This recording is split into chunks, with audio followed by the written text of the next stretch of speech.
vai ser gravada, pessoal. Isso a gente vai fazer em toda a aula, para que a gente possa registrar, né, tudo que vai estar acontecendo aqui, o que a gente conversou, e depois também eu consigo disponibilizar isso lá no Unifor Online, o vídeo, né, que for produzido aqui a partir dessa aula que rolar. Então, já fica informando a todos vocês, embora o aplicativo também informe, que a aula vai estar sendo gravada. Alguém perguntou aqui se nessa aula de hoje a gente vai revisar o material que a gente postou no Unifor Online. Então, a gente vai começar falando desse material, e aí, nesse momento, se vocês tiverem alguma dúvida, podem ir suscitando, mas também a gente já vai avançar para o conteúdo seguinte, tá? A gente vai avançar para outra parte do conteúdo, certo? Todo mundo, deixa eu perguntar só aqui no grupo se todo mundo entrou. Então, vamos lá, tá? Eu vou apresentar aqui minha tela, compartilhar minha tela com vocês, para que vocês possam ir acompanhando aqui com os slides.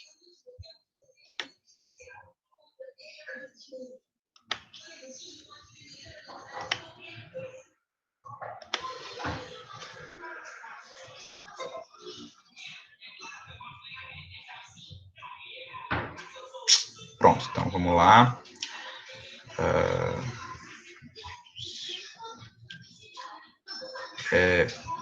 Deixa eu ver se eu consigo deixar isso aqui. Tá. Pessoal, então, dando continuidade, assim, de acordo com que a gente falou, né, com o que foi dito em aula, a gente... Deixa eu pegar aqui. Personalidade jurídica. A gente pôde observar duas coisas importantes, certo? Primeiro, nessa parte de identificação da empresa. Tá? A gente pegou essa parte de identificação da empresa, esse material já está disponível para vocês, nós fizemos até aquela atividade que vocês foram olhar o estabelecimento. Nesse momento, a gente tem aqui que verificar duas questões importantes. Uma coisa é o empresário, outra coisa é o estabelecimento empresarial, tá? Juntando essas duas coisas, a gente forma a empresa. Toda empresa tem que ter a figura do empresário, toda empresa tem que ter a figura do estabelecimento empresarial. O empresário é a pessoa que explora a atividade econômica, que explora a atividade empresarial, e o estabelecimento é o conjunto de bens que esta pessoa vai utilizar para exercitar a atividade empresarial. A partir do estabelecimento empresarial, você vai ter aí dois elementos importantes, né? Dando sequência aqui. Um deles é o aviamento. Né? O que é o aviamento? O aviamento é aquela perspectiva, como a gente falou em sala, de você conseguir atrair as pessoas para o seu negócio, atrair as pessoas para a sua empresa. Tá? Então, um estabelecimento ele é dotado de aviamento, e ele tem mais aviamento, quanto mais atrativo ele seja, né? Quanto mais ele tem essa capacidade, essa condição de atrair as pessoas, né, de ser sedutivo, vamos dizer assim. Tá? Então, é um valor agregado que o estabelecimento passa a ter em razão dessa circunstância, tá? Em razão dessa característica que ele carrega.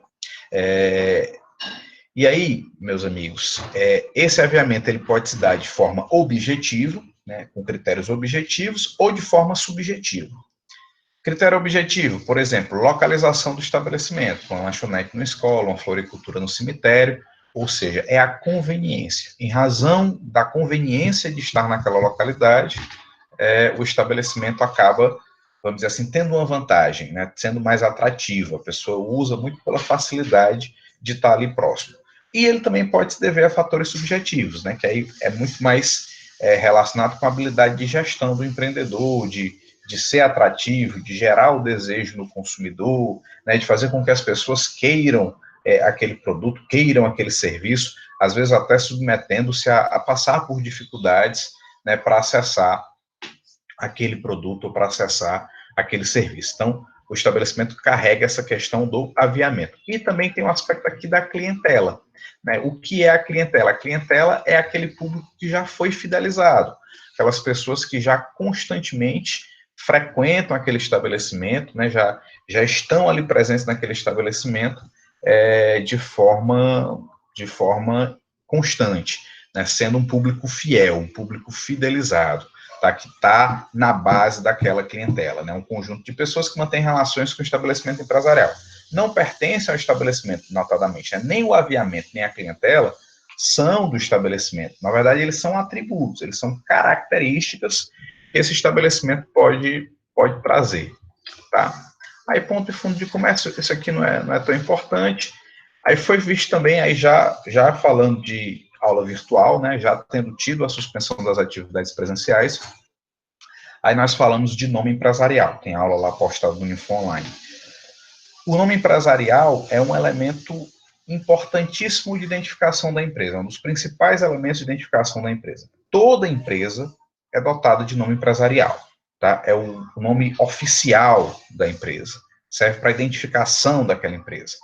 Eu sempre faço a comparação, quando a gente estuda o nome empresarial, com o nosso nome mesmo, nosso nome de pessoas físicas, né? Todos nós temos os nossos respectivos nomes, nosso nome de registro, e toda empresa oficial, regular, também tem o seu respectivo nome de registro. Inclusive, pelo nome empresarial, normalmente a gente consegue, inclusive, identificar qual é o tipo de empresa com qual eu estou lidando. Se é uma microempresa, se é uma empresa de pequeno porte, se é um empresário individual, se é uma sociedade empresária, tá? Então, pelo nome empresarial, na maioria das vezes, eu consigo já definir qual é o tipo de empresa com a qual eu estou lidando. Tá? Então, serve para identificar a empresa, é o principal elemento, o elemento oficial de identificação da empresa, né? Vai constar de todos os documentos oficiais, atos constitutivos, contrato social, nota fiscal, cartão CNPJ, se a empresa for processada, se ela precisar processar alguém, sempre vai ser utilizando o nome oficial, que é o nome empresarial. Professor, a mesma coisa de razão social? Na verdade, razão social é um tipo de nome empresarial, tá? Porque nome empresarial é gênero, que serve para qualquer tipo de empresa, e a razão social vai ser o nome da sociedade. Portanto, quando a empresa for uma sociedade, aí a razão social dela existirá. Tá? Quando ela não for uma sociedade, quando ela for, por exemplo, um empresário individual, pessoa física, ele também vai ter o seu nome empresarial, mas aí não vai ser, necessariamente, aí não vai ser uma razão social. Tá? Então, pelo nome empresarial, eu identifico a empresa oficialmente, eu também consigo perceber e identificar, na maioria das vezes, qual é o tipo de empresa que eu estou lidando, tá? Qual é o tipo de empresa com a qual eu estou lidando. O nome empresarial goza de uma proteção jurídica, tá? Isso é importante. Essa proteção vem da própria Constituição, tá? E essa proteção é dada a partir do registro. O nome empresarial é registrado na junta comercial, tá? Então, quando a empresa vai fazer o seu registro, que é o ato inicial, né, o ato de constituição da empresa, ela tem que constar lá também, tem que registrar o nome empresarial. E aí o Código Civil diz aqui, ó, no artigo 1155, considera-se nome empresarial a firma ou a denominação adotada de conformidade com este capítulo para o exercício da empresa.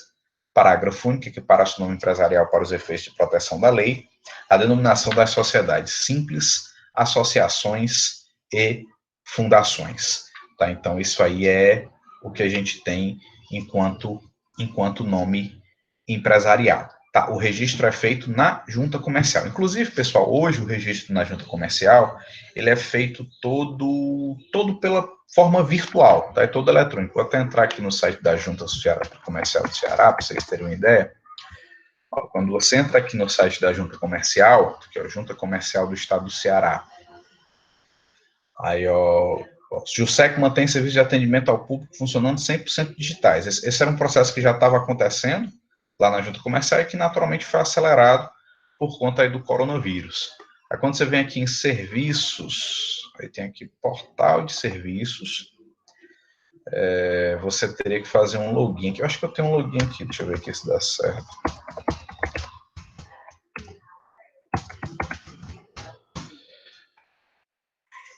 Deixa eu ver se é esse aqui. Deu certo. Pronto. Aí você entra aqui no portal de serviços, tá? Esse aqui é meu login, eu tenho aqui o meu cadastro, meu e-mail, telefone e tal. E aí, quando você vai registrar uma empresa, tá? Quando eu vou fazer o registro da empresa, eu venho aqui nessa parte primeiro de viabilidade. O que é essa história de viabilidade? A viabilidade, pessoal, é justamente verificar se aquela empresa que eu quero registrar, ela pode ser registrada daquele jeito, tá? E algumas coisas vão ser observadas. Aí você vem aqui, nova viabilidade, aí você vai dizer se é uma empresa matriz, né, se é o primeiro registro, se é uma filial, se tem aqui o nome empresarial, enfim, se vai ter aqui inscrição de outras estruturas de caráter internacional. Aí você clica, né, no caso aqui, por exemplo, se for uma matriz, eu vou registrar a matriz, aí já sabe que tem tudo, não vou só alterar nome empresarial, não vou só proteger esse tipo de coisa. A consulta de viabilidade é somente para fim de regularização de dados cadastrais perante a Receita Federal do Brasil? Não. Tá? Porque também pode ser, né, se eu quiser só fazer aqui uma pessoa jurídica, mas não é o caso. Aí eu iria aqui em avançar. E aí aqui eu diria qual é o tipo de empresa, se é uma microempresa, se é uma empresa de pequeno porte, ou se não está enquadrado nesse conjunto. Lembrando que microempresa é aquela empresa que tem Lei Complementar 123, a gente já falou disso em sala de aula. É aquela empresa que tem um faturamento anual de até 360 mil reais, e a empresa de pequeno porte é aquela empresa que tem um faturamento anual entre 360 mil e 4 milhões e 800 mil reais, né, faturamento anual. Então, se eu me enquadrar, eu já faço aqui o registro. Aqui eu tenho que dizer qual é o tipo de empresa que eu sou. Se é empresário individual, se é uma empresa pública, se é uma cooperativa, se é um consórcio de sociedade, se é uma sociedade anônima aberta, se é uma sociedade anônima fechada. Enfim, qual é o tipo de empresa? Vamos dizer que eu for montar aqui uma sociedade limitada, que é o mais recorrente, né? Ainda tem outras opções aqui, ó, né? Se é OAB, se é outro tipo de pessoa jurídica que não é empresário, mas isso aqui não interessa para a gente. E aí você avança. O enquadramento deve ser selecionado. Vamos dizer que é uma microempresa para fins aqui só de exemplificação. Aí eu teria que, primeira coisa aqui, informar o CEP. Por que informar o CEP? A informação do CEP ela é importante porque toda cidade tem um código de postura e tem um estatuto de regulamentação, né, da organização da cidade. Então, assim, claro, existem cidades que são muito mais organizadas, como Brasília é um principal exemplo. A cidade foi toda planejada, tem quadras, né, tem estruturas divisórias, a parte comercial, a parte residencial. Outras cidades, como a nossa aqui de Fortaleza, foram crescendo de forma desordenada e elas são bem dispersas, né? Assim, tem meio que tudo em todo canto. Mas mesmo assim existe uma regulamentação. Então não posso abrir qualquer coisa em qualquer local. Por exemplo, não é interessante eu abrir um bar vizinho a um hospital, né? Eu abrir um posto de gasolina vizinho a uma escola, porque pode ter ali algum risco de explosão, um risco de incêndio. Tá? Então, são circunstâncias que o poder público municipal observa, e é por isso que a primeira coisa que eu vou colocar aqui é a questão do CEP.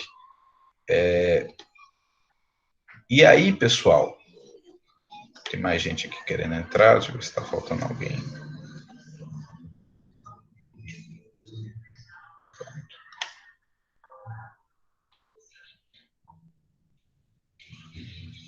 A Rosane não estava vendo a tela. Vocês estão vendo a tela aí? Só para confirmar. Está todo mundo vendo a tela ou tô falando à toa? Tá, beleza. Ok. Então vamos voltar aqui. Voltando para a nossa apresentação. Tá? Então aqui, depois que eu avançasse, tá? Depois que eu avançasse aqui, né, colocasse o CEP, vou colocar o meu CEP aqui. Aqui é automático. Aí o próximo passo seria indicar, vamos ver aqui, é que não vai.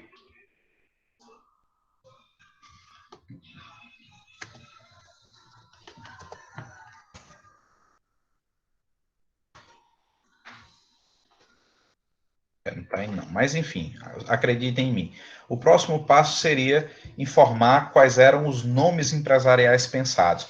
E aí eu teria que dar pelo menos 3 opções de nome empresarial. Justamente por quê? Porque o nome empresarial, ele precisa ser único naquela localidade. Então, aqui na Junta Comercial do Estado do Ceará, eu não posso ter um nome empresarial igual a outro. Eu não posso ter um nome empresarial idêntico a outro.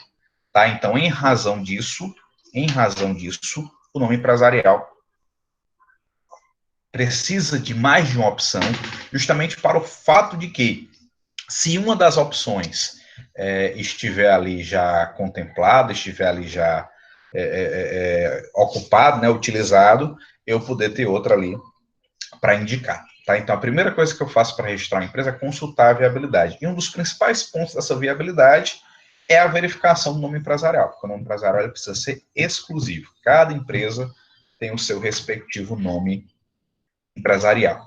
Aí também é regulamentado pela Lei 8.934, né, de 94, que fala aqui que a proteção do nome empresarial decorre automaticamente do arquivamento dos atos constitutivos de firma individual e de sociedades, ou de suas alterações, tá? Até porque o nome empresarial também pode mudar, tá? Pode mudar a estrutura da empresa, pode mudar o tipo de empresa, pode mudar o quadro de sócios, entra sócio, sai sócio. Então, isso aí tudo pode fazer com que o nome empresarial também se modifique. Tá? Então, registrou, o nome empresarial está protegido, é seu, tá? É de titularidade exclusiva da empresa. Inclusive, a proteção aqui, ela é de caráter local, tá? Ela é de âmbito local. Se a minha empresa for uma empresa que atua em mais de um estado da federação, e muitas vezes isso acontece, aí o recomendável é que eu faça o registro em cada estado da federação, ou então que eu faça um chamado registro especial, que aí vai me dar proteção nacional, mas desde que eu justifique a presente que a minha empresa realmente tem uma atuação de âmbito nacional. Tá? Outra coisa importante é que o nome empresarial é inalienável, ele não é objeto de negociação, não. Tá? Eu não posso vender o meu nome empresarial, não posso, enfim, fazer negociação com esse meu nome empresarial de maneira alguma. Tá? O nome empresarial é inalienável, ele é meu, exclusivo, e eu não posso repassá-lo nem de forma onerosa. Tá? Eu posso vender a empresa todinha, se for o caso. Tá? Eu posso vender a empresa toda, aí vendo inclusive com o nome empresarial. Mas só o nome empresarial não pode ser objeto de negociação, não. Se tiver falecimento ou saída de sócio, aí vai ter que adequar, mas isso a gente deixa para falar depois, porque vai ser quando a gente for falar dos tipos societários. Tá, também pode ser que alguém apresente objeção a esse meu nome empresarial, por exemplo, alguém que já usava aquele nome empresarial e a junta comercial falhou na verificação, né, não fez ali o apontamento daquela circunstância, e aí eu, que sou o titular, posso ir lá reivindicar, reclamar, dizer, esse nome empresarial está errado, então o nome empresarial é muito parecido com a minha marca, né, eu posso ir lá reclamar também, tá? E o titular também pode cancelar a inscrição a qualquer tempo. Quem usar o nome empresarial de outra pessoa se sujeita a punições, tá? De âmbito civil, responsabilidade civil, ter que indenizar essa pessoa, e também criminal, é crime de concorrência desleal, o uso indevido de nome empresarial, né, que ele chama aqui, inclusive, nome comercial ainda, de terceiro. Só ver se tem mais alguém aqui querendo entrar. Não. Então, usar o nome empresarial de alguém indevidamente é crime, tá? Você não pode usar, de uso exclusivo daquela pessoa. Aí, como a gente viu, também, o nome empresarial pode ser de dois tipos, ou é firma ou é denominação. O nome empresarial, na modalidade firma, ele vai ser sempre com a pessoa, né, com o nome da pessoa, ou das pessoas que compõem a empresa. Da pessoa, se for empresário individual, e empresário individual sempre vai ser nome empresarial na modalidade firma, ou do conjunto de pessoas, se for uma sociedade. Tá? Então, aqui, o artigo 1156, Código Civil. O empresário opera sob firma constituída por seu nome completo ou abreviado, aditando-lhe, se quiser, designação mais precisa de sua pessoa ou do gênero de atividade.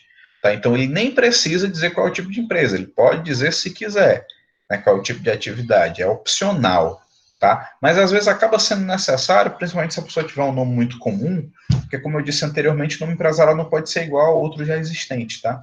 Então, se eu já tenho, por exemplo, lá um Francisco da Silva, o Francisco de Assis, o José dos Santos, que já está lá registrado como empresário, já tem o nome empresarial dele fixado, aí, naturalmente, eu não posso utilizar. Tá? Aqui um exemplo, ó, José de Carvalho ME. Então, aqui você tem um nome empresarial, modalidade firma. Provavelmente aqui um empresário individual, o José de Carvalho. Aí aqui o artigo 1157 do mesmo Código Civil diz: a sociedade em que houver sócios de responsabilidade limitada operará sob firma. E aí tem um detalhe importante: pode ser o nome de todos os sócios, fulano, beltrano e cicrano, e quantos forem, ou pode ser o nome de pelo menos um deles, acrescido da expressão e companhia, né? Fulano e companhia, beltrano e companhia. Ok? Tá, indo adiante, a outra possibilidade aqui é denominação.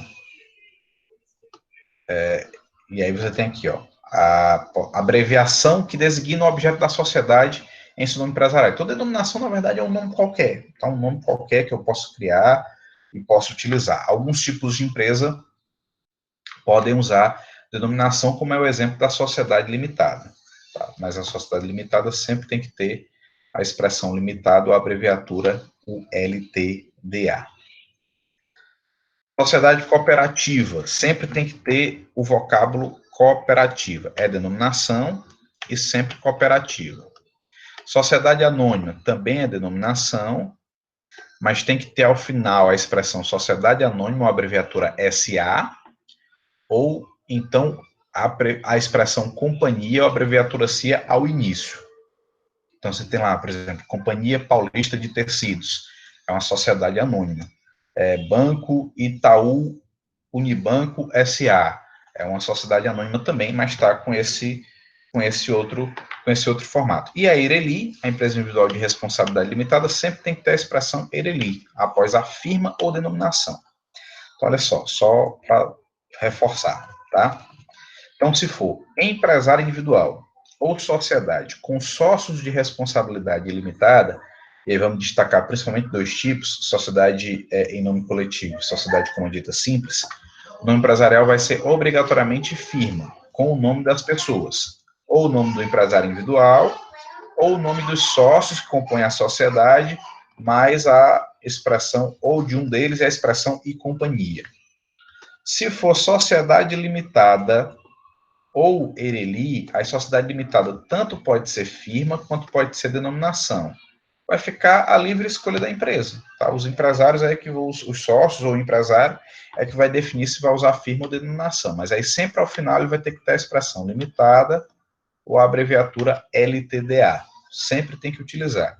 Tá? Inclusive, se ele não utilizar, está aqui no parágrafo 3º, é uma coisa importante que ele utilize, porque se ele não utilizar, vai gerar uma responsabilidade ilimitada. E aí, quando a gente for falar dos tipos societários, isso vai ficar mais claro. Cooperativa, sempre denominação, mas com a expressão cooperativa. Anônima, sempre denominação, com a expressão sociedade anônima ao final, ou com a expressão companhia ao início. Ok? Nenhuma dúvida, beleza. Show de bola.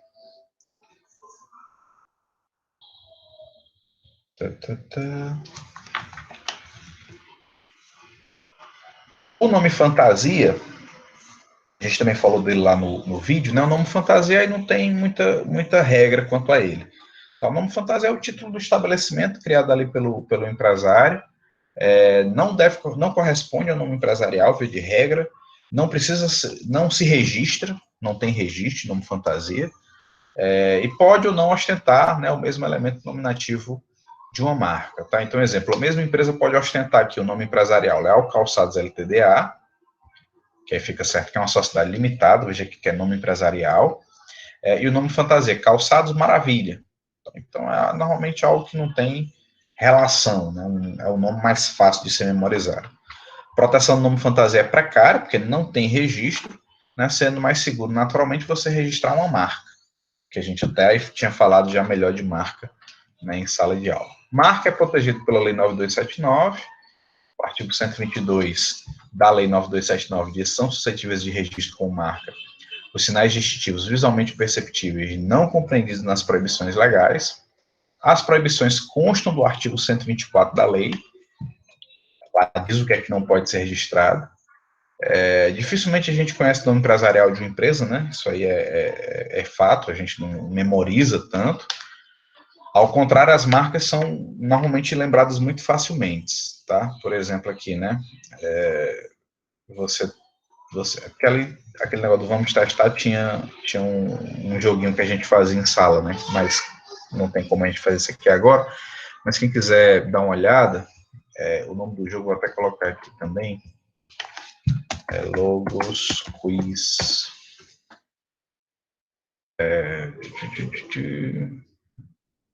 Logos Quiz.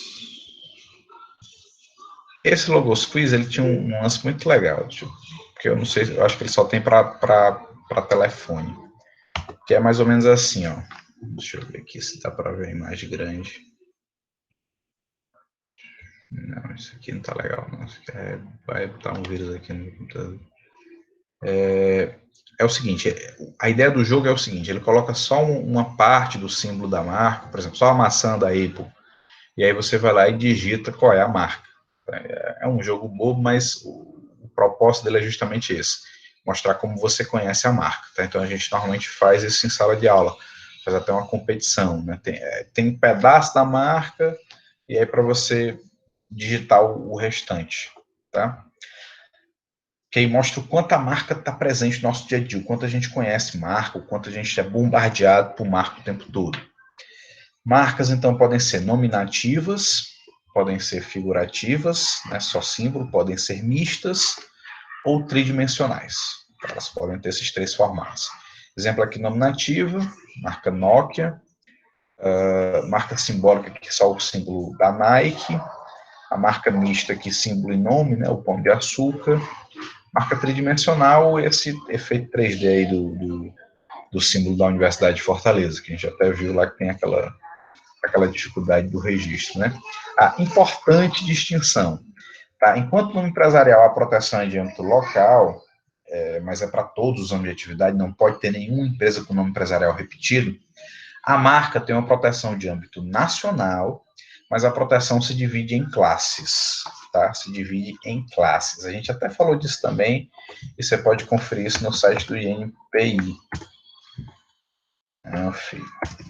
INPI.gov.br. No site do INPI, você vai ter aqui várias informações importantes, tá, sobre essa parte, mas vindo aqui em marca, aí a gente vai ter aqui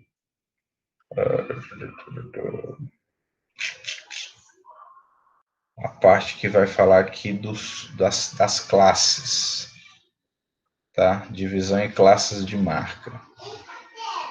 Entenda. Marca. Tipos de marca. Nominativa, marca coletiva, marca de certificação. Não é isso que eu queria, não. Queria mostrar a parte que fala das classes, a divisão em classes. Deixa eu botar aqui, NCL.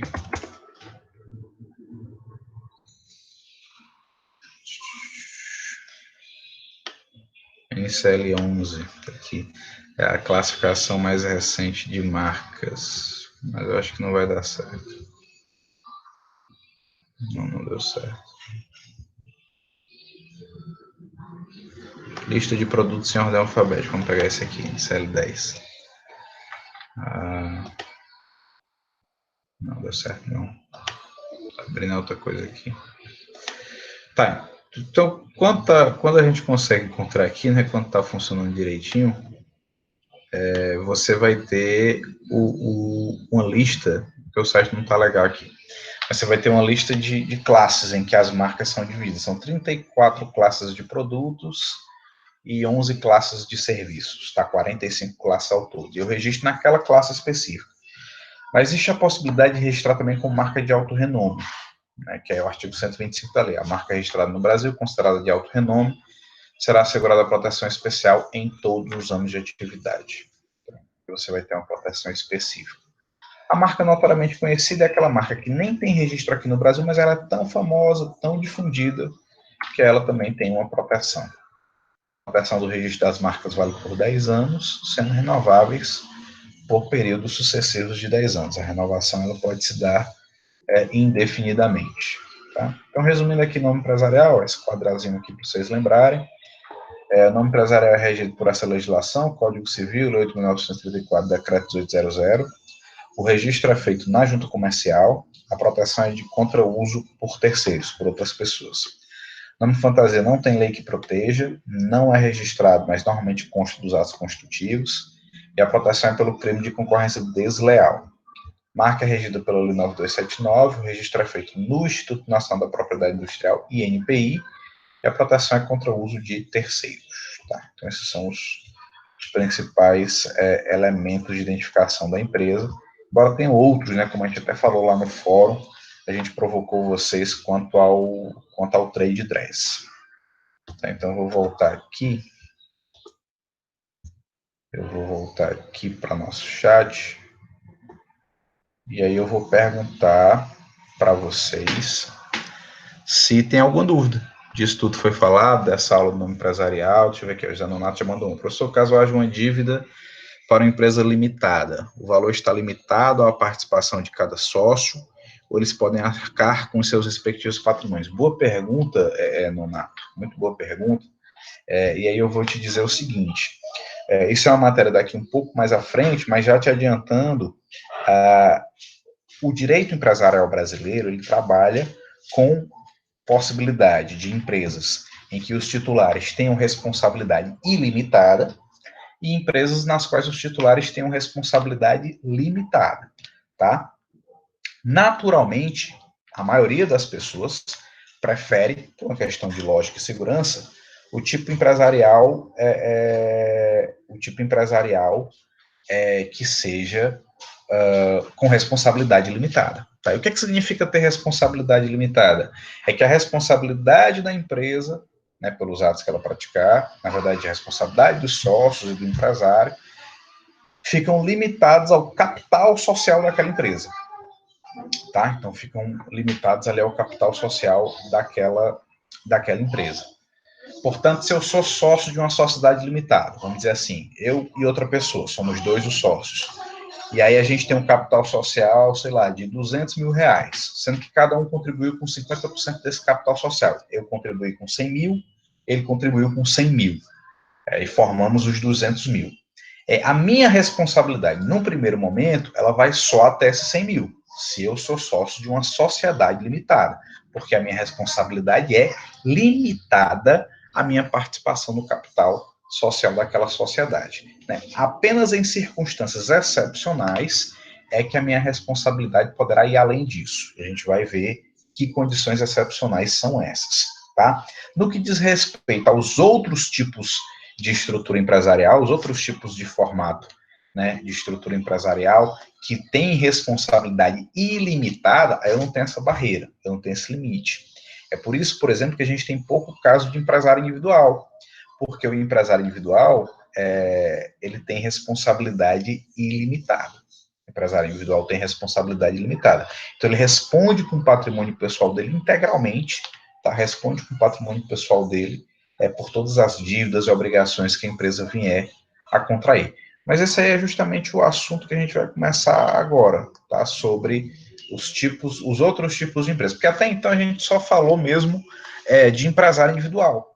Tá? A gente até falou que existem outros tipos, né? Falou de microempresa, falou de empresa de pequeno porte, né? Mas sempre focando na figura do empresário individual. A gente até agora não falou dos tipos societários, e é o assunto que a gente vai começar na sequência. Então, só renova aqui, pessoal, a pergunta se tem alguma dúvida, tá? Se tem alguma coisa a questionar quanto a esse aspecto do nome empresarial. No nosso Unifom Online, nós temos um fórum, né, em andamento,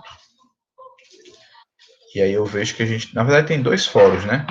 Um sobre os requisitos para ser empresário, e o outro sobre nome empresarial, elementos de identificação da empresa. Eu vejo que a gente teve pouco acesso. E é muito importante, pessoal, que nesse momento de atividades, né, não presenciais que a gente está enfrentando, que vocês procurem acessar, tá, esse material. Então, eu vou desejar que pelo menos até quinta-feira da semana que vem, que será o nosso próximo encontro telepresencial, todos tenham acessado lá o fórum, que na medida do possível eu vou interagindo lá também e vendo se vocês estão entendendo mesmo, né? Mais alguém que falou alguma coisa? Eu acho que você tem que falar sobre a MP. Qual a MP? Qual delas? Porque foram três em sequência. Você está falando da Laila, está falando do Covid, né? O Covid, ele traz muito problema, né? O vírus traz muito problema. Ele traz problemas de várias ordens, né? Social, cultural, de saúde pública, enfim, econômica. É algo catastrófico, né? Catastrófico que está acontecendo com a sociedade, a gente tem que ter assim, serenidade na medida do possível para continuar, né? Nosso caminho tem a esperança de que vai resolver, né? De que isso vai ter uma solução e que isso vai chegar o tempo em que nós superaremos essa questão, mas é de fato muito complexa a situação atual. E o maior problema é que o direito não estava, como ninguém estava, né? O direito também não estava preparado para isso. Eu acho que a gente até já tinha falado disso em sala de aula, né? O direito não tem solução para tudo, né? O direito não tem resposta para todas as coisas que aparecem. E às vezes até a forma como a coisa vem sendo conduzida pode ser objeto de muito questionamento, né? De muita crítica, porque talvez pudesse estar sendo feito de uma outra forma, né? Pudesse estar sendo conduzido de um outro formato. Eu não estou aqui querendo entrar em questão de discussão política, não. Tá, então nós tivemos aí 3 medidas provisórias sucessivas, desde a chegada do Covid, né? E aí uma delas impacta, por exemplo, você falou aí, Laila, diretamente na aviação civil, né? Que é a MP 925, porque a MP 925 diz que diferente da regra geral anteriormente existente, né, que as companhias aéreas podiam praticar multas no caso de quem desistisse de voar. No caso da Covid, muitos casos aconteceram, né, de desistência de voo, por razões óbvias. Aí você teve uma nova medida provisória que trouxe a possibilidade de que essas companhias aéreas, na verdade, a obrigatoriedade que essas companhias aéreas remarquem as passagens sem qualquer tipo de ônus para o consumidor no período de até 12 meses. Tá? Então, se o consumidor optar pela remarcação, ele pode fazer sem nenhum tipo de custo dentro de 12 meses, podendo ainda ter multa para o caso de cancelamento. E aí isso naturalmente vai ser muito questionado também judicialmente. Eu mesmo já estou, enquanto advogado, com alguns casos desse tipo, né, pessoas que têm viagem agendada para a Europa, viagem agendada para os Estados Unidos, porque o momento é tão grave que nenhuma viagem é recomendada, né? Só se for realmente estritamente necessário, mas fora disso, nenhuma viagem é recomendada. Aí o impacto é direto, né? Não só no mercado da aviação, mas todo o segmento aí turístico também sendo fortemente, largamente impactado. Tá? Agora, a última MP, que foi aqui que podemos sim, Laila, podemos sim. Eu quero saber como é que está sendo feito. Mas a última MP que impacta na questão trabalhista, ela foi uma das que sofreu mais críticas. Tá? MP 927, né? Deixa eu pegar ela aqui. Porque, inclusive, no primeiro texto, né, dessa medida, lembrando também, só para deixar claro, né, para quem eventualmente não sabe, MP é o quê? Medida provisória. O presidente da República pode editar medida provisória em casos de relevância e urgência, e aí a gente está num cenário desse, né, já entra valendo como lei, mas depois tem que ser votado pelo Congresso Nacional. Tá? A MP 927, ela trouxe a possibilidade de suspensão de contrato de trabalho por até 4 meses. Suspensão não remunerada, tá? O que foi tido como algo muito complexo para o cenário atual, né? Você ter os trabalhadores todos desassistidos aí nesse atual cenário. E aí isso foi retirado, tá? Esse trecho da medida provisória depois ele foi retirado, mas ele ainda permite que as empresas adotem teletrabalho, antecipação de férias individuais, antecipação de férias coletivas, aproveitamento e antecipação de feriados, bancos de horas, suspensão de exigências administrativas em segurança e saúde no trabalho, direcionamento do trabalhador para a qualificação e diferimento do recolhimento do fundo de garantia por tempo de serviço. Tá? Então, dá essa margem aí para a empresa, né? Para a empresa atuar. Então, é muito difícil, tá? É extremamente complexo o cenário aí em relação ao Covid. Não tem resposta pronta. A gente não sabe ainda quanto tempo vai durar, né, essa situação. A gente espera que acabe o mais rápido possível, que a gente consiga, enfim, superar essa questão aí do vírus, né, do combate ao vírus.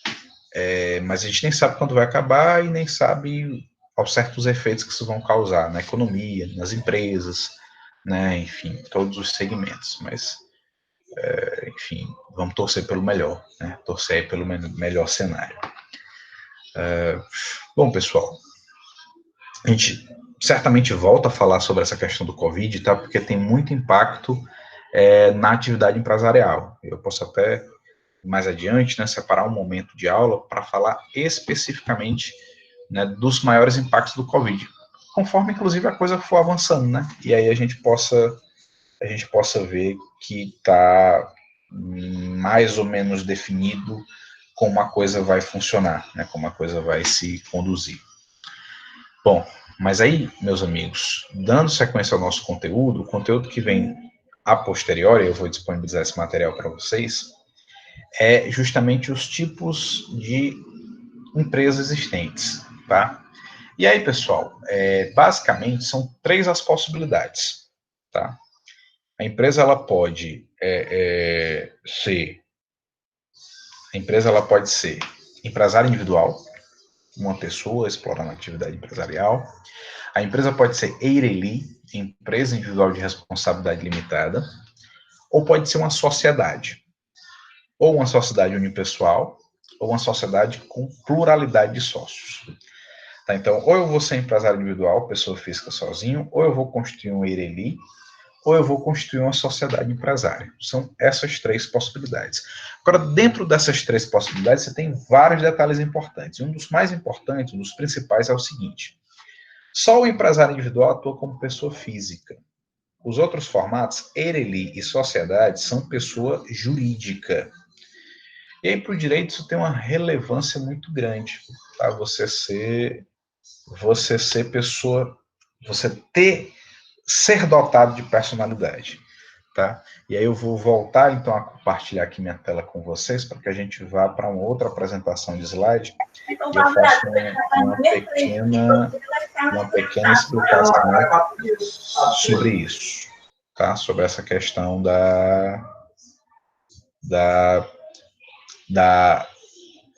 do que é ser uma pessoa jurídica. Então, vamos lá.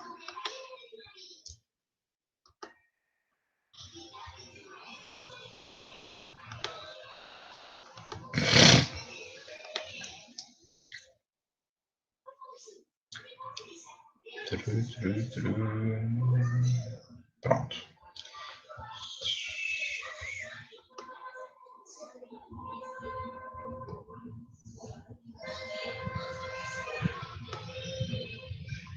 Tá, vocês estão vendo minha tela aí, né? Só se puderem confirmar. Então, pronto. Agora a gente vai falar de personalidade jurídica e desconsideração da personalidade jurídica, que tem muita relação com a pergunta que tinha sido feita aqui pelo José Nonato, tá? Muita relação com a pergunta do José Nonato. Então, vamos lá. Personalidade.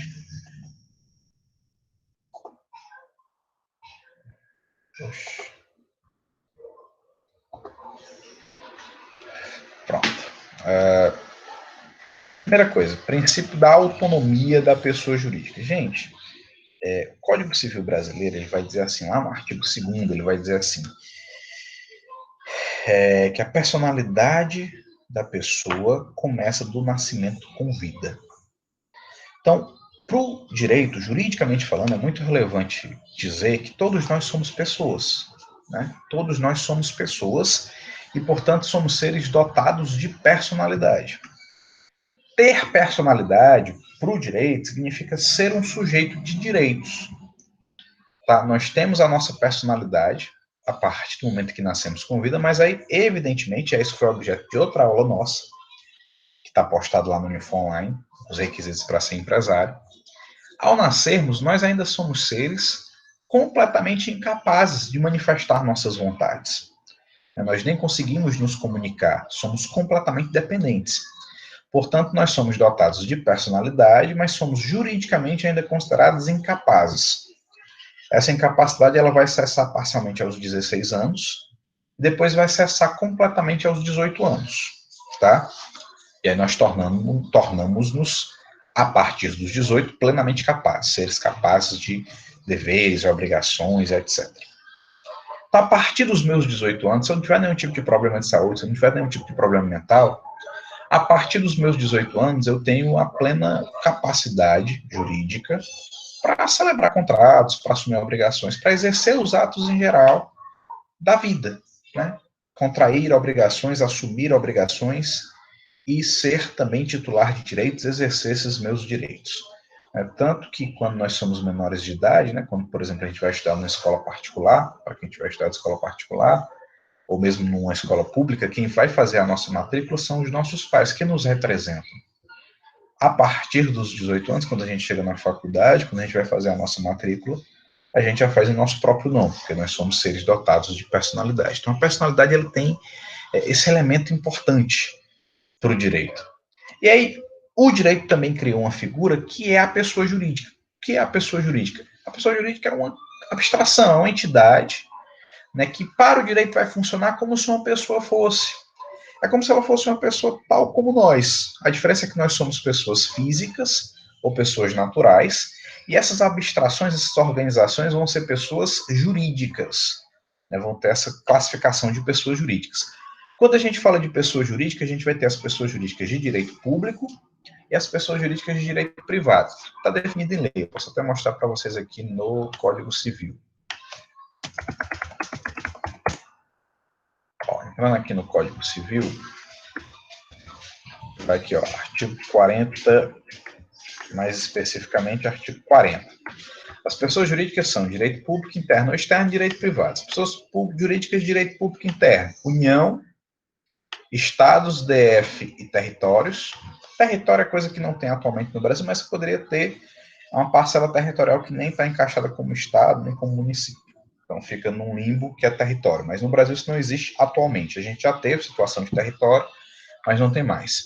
Os municípios, as autarquias, inclusive as associações públicas, e as demais entidades de caráter público criadas por lei. Então, União, Estados, DF, municípios, autarquias e demais entidades públicas são pessoas jurídicas de direito público. Ou seja, existe, a União existe. A gente tem que declarar imposto de renda, tem que pagar imposto de renda para a União. Se nós não pagarmos, a Receita Federal vem e nos cobra. Se nós não declararmos, a Receita Federal vem e nos investiga. Tá? E pode nos processar, inclusive. O Estado também existe, o Distrito Federal também existe, né? Abstratamente. Não existe fisicamente, existe abstratamente, existe para fins jurídicos. Autarquias também, exemplo de autarquia, autarquia municipal de trânsito, aplica até multa na gente, né, sanção. O INSS, o Instituto Nacional da Seguridade Social, é uma autarquia federal também. O INPI, que a gente falou que faz o registro das marcas, também é uma autarquia. Tá? Então, são órgãos estatais que existem e funcionam. Mas o que nos interessa mais são as pessoas de direito privado. Elas são essas aqui do artigo 44. Associações, sociedades, fundações, organizações religiosas, partidos políticos, empresa individual de responsabilidade limitada. Nos interessa mais ainda, sociedades e empresa individual de responsabilidade limitada. Por quê? Porque a associação não explora a atividade empresarial. A associação serve com fim de representação. Então, a associação dos moradores do bairro não sei qual, a associação dos torcedores do time não sei qual, a associação dos aposentados, a associação dos professores, a associação dos estudantes. Né? O fim associativo é fim representativo e não tem finalidade lucrativa. A associação nem tem, nem pode ter. Fundação. Quando eu constituo uma fundação, eu pode ser uma pessoa física ou jurídica, destino um patrimônio específico para criar essa pessoa jurídica, que deve ser atividade de natureza cultural, né, científica, e também não tem finalidade lucrativa. Organização religiosa, para professar uma fé, né, também livre, liberdade de religião, por isso que a gente no Brasil, inclusive, tem tanta religião, tanto tipo de igreja diferente, né, a organização religiosa também não pode ter fim lucrativo, tá? E aí é o que a lei estabelece. Partidos políticos, para atividade política partidária, né, serve para fins de representatividade, Congresso Nacional, eleger deputados, senadores, vereadores, prefeitos, governadores, presidente e tal, também não tem fim lucrativo. O que tem fim lucrativo aqui na história são as sociedades e as empresas individuais de responsabilidade limitada, ou seja, aquilo que pode explorar a atividade empresarial, tá? Aquilo que pode explorar atividade empresarial. Muito bem. Ótimo. Beleza. Então a gente parte desse pressuposto aqui. Então a pessoa jurídica ela é criada. Interessante que a nossa personalidade, pessoa natural, começa do nascimento com vida. Está lá no artigo 2º do Código Civil. Vou mostrar para vocês aqui. A personalidade civil da pessoa começa do nascimento com vida, mas a lei põe a salvo os direitos do nascituro. Juridicamente falando, nascimento com vida significa o quê? Juridicamente falando, nascimento com vida significa a respiração autônoma fora do ventre uterino. Então, se o bebê sai do ventre materno e respira, chega a aspirar ar nos pulmões, ele vai ter aí considerado, ele vai ser considerado um nascido com vida. É diferente do natimorto. O natimorto é aquele que saiu do ventre materno, mas não chegou a respirar. Então, esse não foi dotado de personalidade. Juridicamente, isso tem uma relevância muito grande, tá? Porque, veja, você nasceu com vida, ainda que logo depois tenha vindo a óbito, foi pessoa, adquiriu personalidade, adquiriu direitos, inclusive sucessórios, tá? Para fins de herança e etc. Se for um natimorto, aí não foi pessoa, não teve personalidade, não adquiriu direito nenhum. Já em relação à pessoa jurídica, aí é diferente, ó. Artigo 45. Começa a existência legal das pessoas jurídicas de direito privado com a inscrição do ato constitutivo no respectivo registro, procedida quando necessária de autorização ou aprovação do Poder Executivo, averbando-se no registro todas as alterações. No caso nosso, a empresa se registra onde? Na junta comercial, tá? Então, a partir do momento em que eu me registro na junta comercial, eu passo a ser dotado de personalidade jurídica. Passo a ser uma pessoa jurídica, ter personalidade e trazer todos os impactos que essa circunstância acarreta, tá? E aí, meus amigos, a pessoa jurídica ela é regulamentada por esse princípio da autonomia. O que diz o princípio da autonomia da pessoa jurídica? Ela é uma pessoa como nós, então ela assume direitos e obrigações, ela tem titularidade obrigacional, ela tem titularidade processual. O que é que isso quer dizer, professor? Ter titularidade obrigacional, ter titularidade processual. Ora, pense aí qualquer coisa que você tenha celebrado na sua vida. Se você tem um plano de saúde, eu tenho um plano de saúde com a Apvida, com a Unimed. O plano de saúde que eu celebrei foi via contrato. Eu não fiz um contrato com o dono da Unimed, com os cooperados da Unimed, eu não fiz um contrato com os acionistas do Apvida. Eu fiz um contrato com a pessoa jurídica, tá? Então, isso é titularidade obrigacional. É a pessoa jurídica que celebra os contratos. Se eu abrir uma conta no Bradesco, né, eu faço contrato com a pessoa jurídica. Não com o dono do Bradesco, não com o presidente do Bradesco, é com a pessoa jurídica. Então, a pessoa jurídica faz contratos, ela assume deveres, ela celebra contratos e assume deveres e obrigações. Titularidade processual. Se porventura eu precisar processar uma pessoa jurídica, eu vou processar ela e não os sócios. Tá? Então, a responsabilidade pelos atos praticados pelas empresas constituídas enquanto pessoas jurídicas é, inicialmente, da pessoa jurídica e não das pessoas físicas que são seus titulares. A responsabilidade patrimonial, inclusive. Tem essa citação aqui do professor Fabulhoso que diz assim, ó, no seu desdobramento mais relevante, o princípio da autonomia importa, em regra, a impossibilidade de se cobrarem dos seus integrantes as dívidas e obrigações da pessoa jurídica. Então, a priori, a pessoa jurídica, ela é ser dotado de direitos e de obrigações. Tá? Então, quem vai responder é a pessoa jurídica. Entretanto, meus queridos, existem alguns tipos de pessoas jurídicas na qual a responsabilidade dos titulares é ilimitada.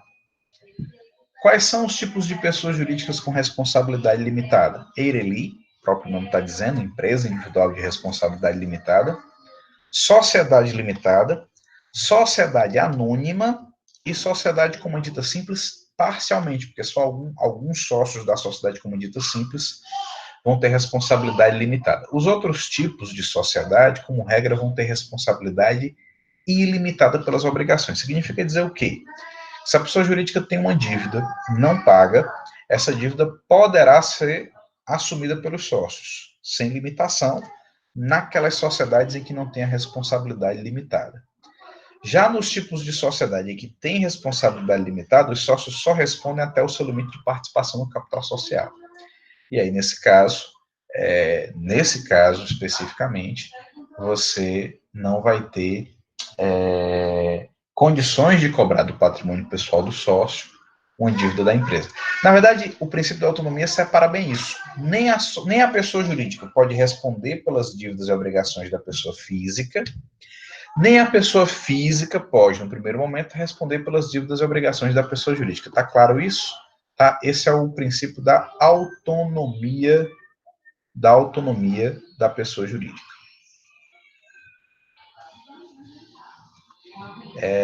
Eu não entendi. José Nonato fez uma pergunta aqui, falou assim, professor, existe algum limite de sociedades?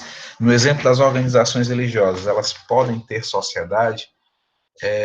Veja, organização religiosa é um tipo de pessoa jurídica, tá? Nada impede que uma pessoa jurídica seja sócio de uma sociedade, tá? Nada impede que uma pessoa jurídica seja sócio de uma sociedade. Inclusive, a organização religiosa, em tese, também pode ser sócia de uma sociedade. Tá? Isso pode acontecer. Mas, em termos assim, limite, existe, vamos dizer, adequação. Né? Então, nem todo tipo de pessoa jurídica pode explorar atividade empresarial. A associação não pode, a organização religiosa não pode, enfim, algumas não podem. Mas sociedade e EIRELI, esses são os tipos de pessoas jurídicas aptos a explorarem a atividade empresarial. E no primeiro momento, né, pelo princípio aí da autonomia, a responsabilidade pelas obrigações será dessas pessoas jurídicas e não das pessoas físicas, tá? Não dos sócios enfim, não dos sócios que compõem aquela sociedade. Tem algum limite de empresas em que posso ter sócio? Você fala em limite de número de sócios não há. E se eu posso ser sócio em várias? Posso ser sócio em várias. Que eu desconheço a existência de um limite, tá? Limite existe para EIRELI. EIRELI eu só posso constituir uma, não posso constituir mais de uma. Mas sociedade, no primeiro momento, eu entendo que pode ser sócio de várias. Não, se existir, desconheço a existência, mas a gente pode até dar uma pesquisada aí para ver se tem algum caso de limitação de participação, mas no primeiro momento a resposta é negativa, tá? Não tem limitação não. Eu posso ser sócio de várias sociedades, posso integrar várias empresas, tá, pessoal? Deixa eu ver aqui, só então voltar aqui. Gente, dito isto, a gente vai dar um stop aqui nesse momento, porque a gente vai começar a entrar no outro assunto igualmente relevante, que é o assunto da desconsideração da personalidade jurídica, tá? Desconsideração da personalidade jurídica. E aí, esse assunto eu vou deixar para ser objeto da nossa próxima aula. O nosso propósito hoje, então, foi da gente fazer essa primeira experiência, né, ver como é que rodava, e também definir como é que vai ser a metodologia. A metodologia, enquanto durar a suspensão das atividades, será assim. Toda terça-feira vai ter material novo no Unifor Online, provavelmente com vídeo, né, e provavelmente com sugestão de leitura. Slide também, sugestão de leitura. E toda quinta-feira, neste mesmo horário, a gente vai se encontrar aqui, tá? Aí você aproveita para já ter visto o material que foi disponibilizado na terça, e aí você pega este material e vem já com suas dúvidas, com suas ponderações, e a gente vai dar sequência. O vídeo lançado vai ser no mesmo formato, sim. Talvez a gente faça um pouco diferente. Eu estava aqui organizando a minha casa para isso, que aí eu vou gravar com o slide projetando, né, com o slide aparecendo na TV, que eu acho que fica um pouco mais dinâmico, a qualidade do vídeo fica um pouco melhor. Tá? Então, acho que vai ficar melhor do que os que já foram postados, que foi mais falatório. A gente vai ter o falatório e vai ter o o elemento visual também utilizando. O vídeo dessa aula vai ser postado também, a gente está gravando aqui desde o começo, justamente para postar lá no Unifonline. O Igor perguntou se existe alguma modalidade de empresa em que o sócio pode assumir a dívida. Existe, sim, tá? Inclusive, como a gente falou, existem sociedades em que os sócios têm responsabilidade ilimitada. Nessas, o sócio assume, sociedade de nome coletivo, sociedade simples, sociedade comandita simples para os comanditados, sociedade em conta de participação. Esses tipos societários, os sócios respondem. Se faltar o capital social, vai para o patrimônio do sócio.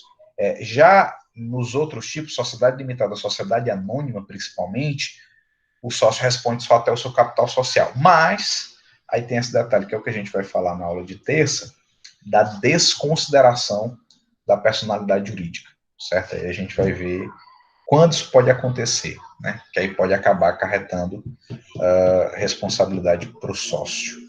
Beleza? Então é isso, pessoal. Eu queria agradecer a vocês por estarem aqui, tá? Vocês, o pessoal está meio tímido, né? Ninguém tá aparecendo. Acho que vocês já estão mais acostumados que eu com esse formato aqui de aula. Ninguém está aparecendo, ninguém está falando, né? Todo mundo com o microfone desligado. Mas se quiserem também, tá? Aparecer e falar, fiquem à vontade, tá? Fiquem à vontade para fazer isso. Agradeço a os que estão dizendo que gostaram da aula. Eu também gostei de ter esse contato com vocês. Estou com saudade de todos. E aí são palavras sinceras, tá? São palavras sinceras porque é legal esse momento da gente se encontrar, tá? Da gente tá junto. Manda aí as saudações alvinegras para minha amiga Letícia, né? Que infelizmente tem esse mau gosto aí na escolha do time, mas não deixa de ser uma boa pessoa, né? E aí, quanto à sociedade, depende dos termos, né? O momento não está muito para investir, não, mas a gente pode pensar, dependendo do tipo. Se for para produzir álcool em gel, tá valendo, né? No momento é uma atividade que está demandando aí, que pode estar dando algum lucro, mas fora disso, tá bem complicado. Beleza, pessoal? Então, boa noite a todos. Espero que todos estejam com muita saúde, respeitando as orientações, permaneçam em casa na medida do possível, né? Quem puder, naturalmente. E a gente se encontra. Tem matéria terça-feira, tá? Olha o que já está lá no Unifonline. Acesse a matéria de terça-feira. E quando for na próxima quinta-feira, nesse mesmo bate-horário, 19 horas, a gente se encontra aqui. Eu vou estar sempre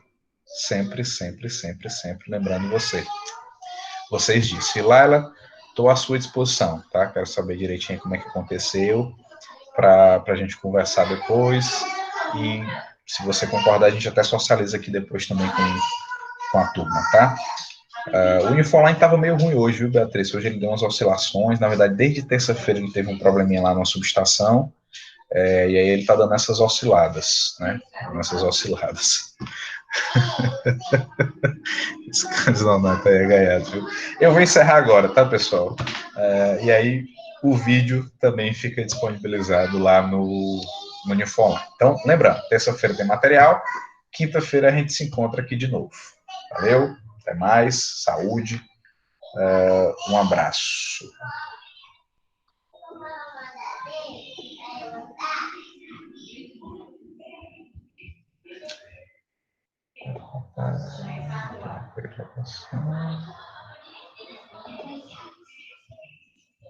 São chave de salva.